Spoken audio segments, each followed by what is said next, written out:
Bienvenue dans cette nouvelle revue de moi-même, Jetfire. Cette fois-ci, Bushwalker de Mini Warbot de High Gear, alias Hotback Classic, figurine qui m'a coûté 30$ sur le BBTS.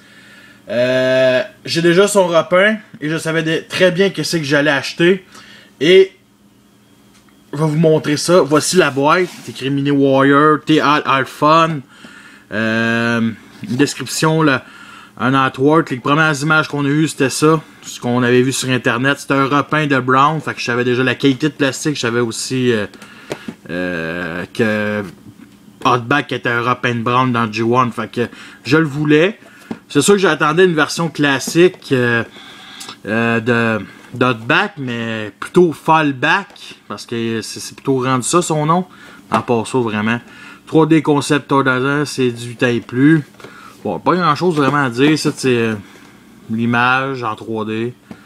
Une petite description. On va ouvrir la boîte. Ben simple. On a l'instruction que je n'ai pas dans la boîte, qui est assez classique. Et bien entendu, la petite carte. Et le jouet. Et on va commencer par la petite carte. Bushwalker. La même artwork qu'on voit sur la boîte. Encore la même image en 3D sur la boîte. Et ses stats. Plastifié, je mets ça dans mes affaires. Et bien entendu, on l'enlève, le plastique. Doucement. Pour pas que ça s'enlève facilement. L'arme, l'affaire. Et bien entendu, dégage foutu plastique. Là, c'est sûr, je vais vous faire une comparaison de robots. Okay? Celle-là, là, c'est une revue de comparaison vraiment de véhicules, robots. La transformation, je l'ai déjà faite sur la revue de Brown et je vous invite à aller voir cette revue de Brown que j'ai, qui est sur ma chaîne. Et voici une petite comparaison avec la version Fallback sortie au Reveal of the Shield, qui est un repeint de Brown de Hunt for the Decepticon, que j'ai beaucoup aimé pendant des années et que je l'ai mis dans ma gamme classique parce que le mode alternatif était très beau, représentait une version moderne d'Hotback, parce qu'Hotback est pas vraiment une Jeep, c'est une Jeep civile avec un canon. Lui, c'est vraiment une Jeep militaire. Puis honnêtement, j'ai fait la revue justement. Il y a quelques mois de celle-là.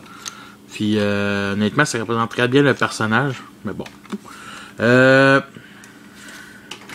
Bon, une petite comparaison en mode alternatif, les couleurs, avec notre ami Brown. Ok.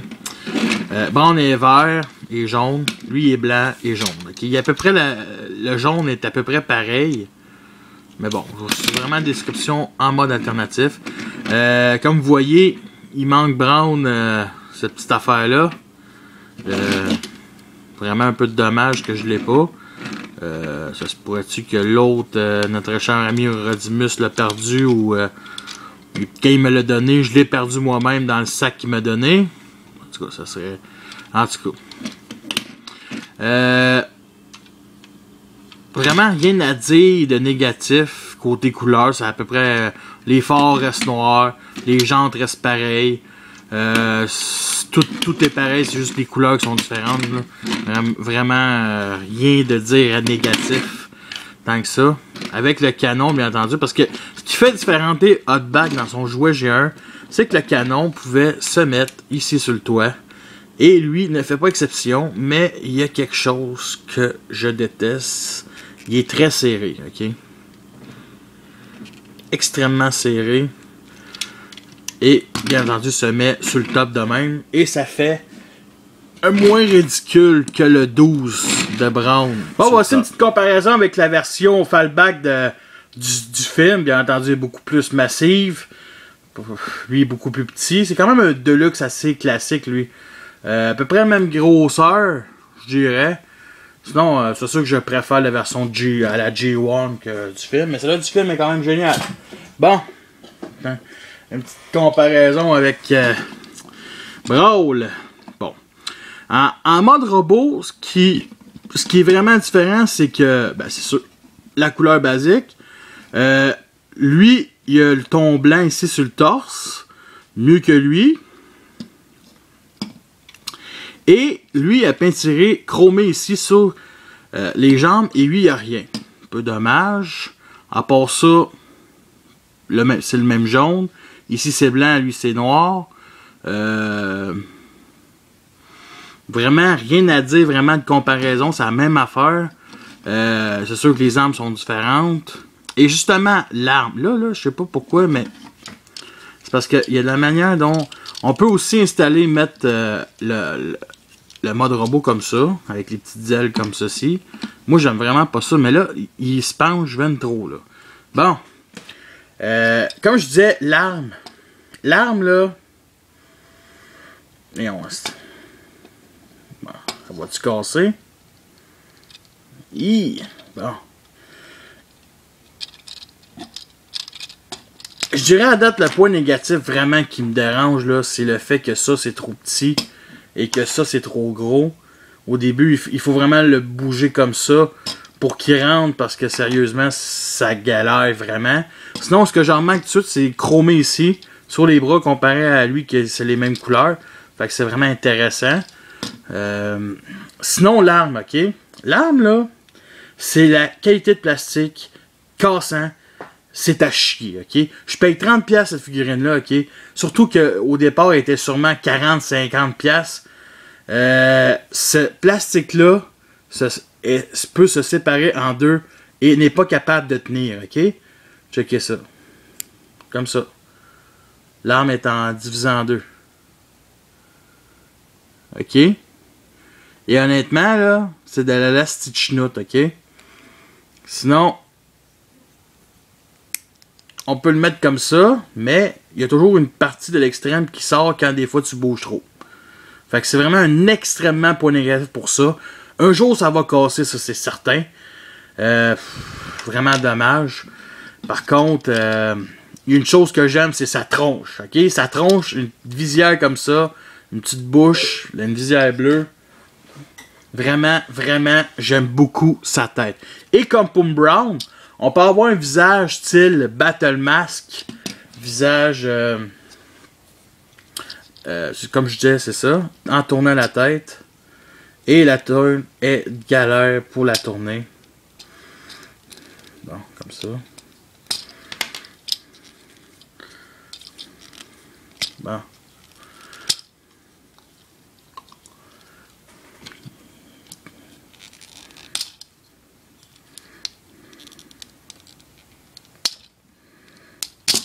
Ouch.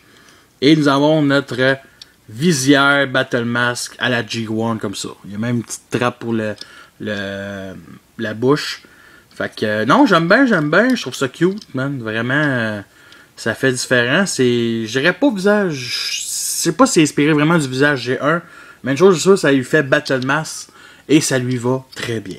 Sinon, bien entendu, on peut le remettre du bon bord. Sérieux, c'est vraiment... il faut vraiment peut-être des ongles ou... pour les mettre comme ça. Voyons. Bon, on va la remettre comme du monde. Bon, parfait. Et on va y remettre son flingue. Et même si son flingue il est vraiment mal fait, il est quand même cool. Il me rappelle vraiment le flingue de Megatron, sérieux. Et ça se met ici comme ça. Comme un fusil bien normal.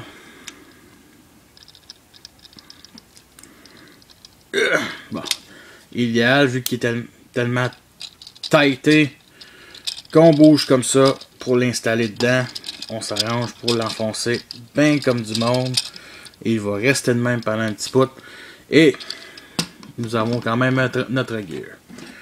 C'est sûr, si on n'est pas trop satisfait, on peut bien entendu mettre les portières comme ceci. Faire un peu comme Prowl, G1 à la classique. Mais honnêtement, moi je préfère plus les mettre ici comme ça sur le côté. Malgré tout, est-ce que c'est une figurine qui en vaut la peine? Oui, vraiment, oui. Pour 30$ sur BBTS, c'est un bon prix. c'est un petit peu cher pour ce que nous donne le fusil comparé à lui. J'aurais peut-être aimé, j'aurais pas aimé un repeint de le shotgun de Brown, mais au moins il a son propre fusil à la G1 et ça c'est sûr. Le visage est vraiment beau, que ce soit la visière G1 ou la visière plus classique. Vraiment une bonne couleur, sérieusement, je m'attendais à un repeint qui coûterait une 50-60$. On l'a souvent eu, je l'ai souvent vu avec double pack avec, me semble, Gear ou leur version d'Ager. Je me souviens plus trop, mais honnêtement, enfin, je l'ai trouvé tout seul à 30$, puis je trouvais qu'avec le prix, c'était quand même bon. Sur ça, c'est sûr que j'attends une version Hasbro. Puis honnêtement, je suis pas sûr que ça pourrait clencher ça. Mais sur ça, je vous laisse et à la prochaine.